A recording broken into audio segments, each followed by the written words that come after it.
जय श्री कृष्णा। आज शुक्रवार के दिन आइए सुनते हैं शुक्रदेव की यह कथा।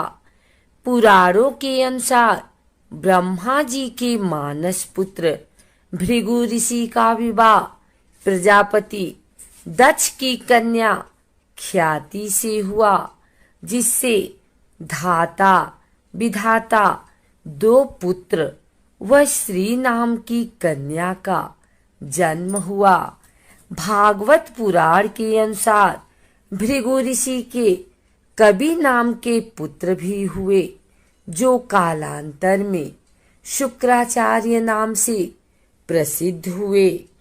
महर्षि अंगिरा के पुत्र जीव यानी गुरु तथा महर्षि भृगु के पुत्र कबि यानी शुक्र समकालीन थे।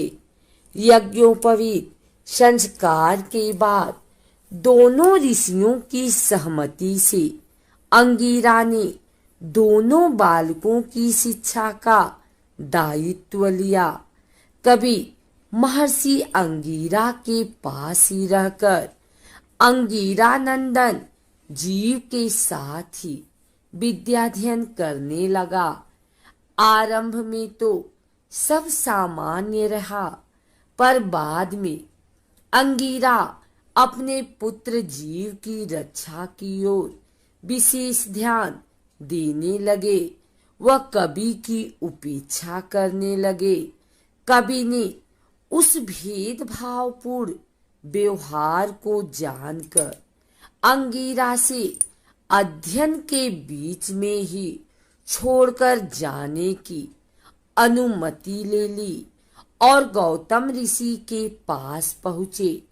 गौतम ऋषि ने कबि की संपूर्ण कथा सुनकर उसे महादेव की शरण में जाने का उपदेश दिया।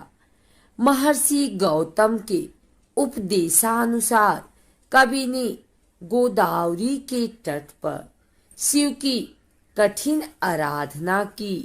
स्तुति व आराधना से प्रसन्न होकर महादेव ने कबि को देवों को भी दुर्लभ मृत संजीवनी नामक विद्या प्रदान की तथा कहा कि जिस मृत व्यक्ति पर तुम इसका प्रयोग करोगे वह जीवित हो जाएगा।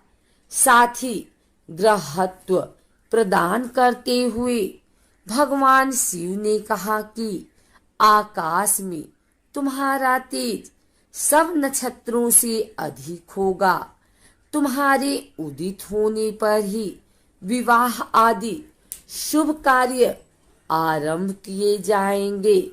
अपनी विद्या से पूजित होकर भृगुनंदन शुक्र दैत्यों के गुरु पद पर नियुक्त हुए। जिन अंगिरा ऋषि ने उनके साथ उपेक्षापूर्ण व्यवहार किया था, उन्हीं के पौत्र जीव पुत्र कंस को संजीवनी विद्या देने में शुक्र ने किंचित भी संकोच नहीं किया। शुक्राचार्य कबि या भार्गव के नाम से प्रसिद्ध थे। इनको शुक्र नाम कैसे और कब मिला, इस विषय में वामन पुराण में कहा गया है। दानवराज अंधकासुर और महादेव के मध्य घोर युद्ध चल रहा था। अंधक के प्रमुख सेनानी युद्ध में मारे गए, पर भार्गव ने अपनी संजीवनी विद्या से उन्हें पुनर्जीवित कर दिया। पुनः जीवित होकर कुजंभ आदि दैत्य फिर से युद्ध करने लगे। इस पर नंदी आदि गण महादेव से कहने लगे कि जिन दैत्यों को हम मार गिराते हैं उन्हें दैत्य गुरु संजीवनी विद्या से पुनः जीवित कर देते हैं। ऐसे में हमारे बल पौरुष का क्या महत्व है। यह सुनकर महादेव ने दैत्य गुरु को अपने मुख से निगलकर उदरस्त कर लिया। उदर में जाकर कवि ने शंकर की स्तुति आरंभ कर दी, जिससे प्रसन्न होकर शिव ने उनको बाहर निकालने की अनुमति दी। भार्गव श्रेष्ठ एक दिव्य वर्ष तक महादेव के उदर में ही विचरते रहे, पर कोई छोर न मिलने पर पुनः शिव स्तुति करने लगे। बार बार प्रार्थना करने पर भगवान शंकर ने हंसकर कहा कि मेरे उदर में होने के कारण तुम मेरे पुत्र हो गए हो, अतः मेरे शिष्य से बाहर आ जाओ। आज से समस्त चराचर जगत में तुम शुक्र के नाम से ही जाने जाओगे। शुक्रत्व पाकर भार्गव भगवान शंकर के शिष्य से निकल आए और दैत्य सेना की ओर प्रस्थान किए। तब से कवि शुक्राचार्य के नाम से विख्यात हुए। ज्योतिष शास्त्र में शुक्र का कारक भी शुक्र ग्रह को ही माना जाता है। शुक्र के ज्योतिष में खास महत्व के कारण ही कुंडली के आकलन के दौरान इसकी स्थिति पर विशेष ध्यान दिया जाता है। शुक्र का मानव जीवन पर अत्यधिक प्रभाव माना गया है। ऐसे में ज्योतिष के जानकारों का कहना है कि शुक्र ही वह ग्रह है जो यह बताता है कि किस व्यक्ति के जीवन में कितना सुख, प्रेम व संपन्नता आएगी।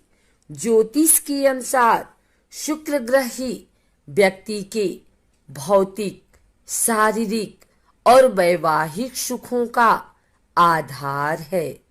इस ग्रह को दो राशियों क्रमशः वृषभ और तुला राशि का स्वामित्व प्राप्त है, जबकि यह देवगुरु बृहस्पति की राशि मीन में उच्च माना गया है। वहीं ग्रहों के राजकुमार बुध की राशि कन्या में यह नीच स्थिति में माना जाता है। बुध और शनि ग्रहों से मित्रता रखने वाले शुक्र की सूर्य और चंद्रमा से शत्रुता मानी गई है। ज्योतिष के मुताबिक शुक्र ग्रह का कुंडली के लग्न भाव में होना जातक को रूप रंग से बेहद सुंदर व आकर्षक बताता है। वहीं ऐसा जातक स्वभाव से मृदुभाषी होने के साथ ही कला में रुचि रखता हो। इसके अलावा शुक्र का कुंडली में मजबूत स्थिति में होना जातक के प्रेम व वैवाहिक जीवन को सुखमयी बनाता है। ऐसे में यह एक ओर जहां पति पत्नी के बीच प्रेम की भावना को बढ़ाता